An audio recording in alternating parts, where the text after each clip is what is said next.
Hello, welcome to Africana Studies, Afras 140 with D. Fisher. We look at oral communication, public speaking, from the perspective of transactional process.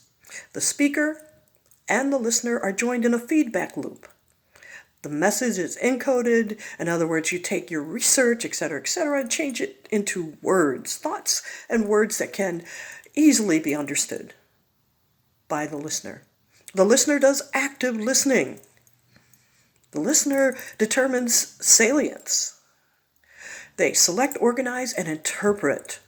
They process the information that's being given. And they give feedback to the speaker, who then receives that feedback as a message and changes or continues in the way in which they are presenting the information to their given audience. This is just a brief overview and an opportunity to say, welcome to Afras 140 with D. Fisher.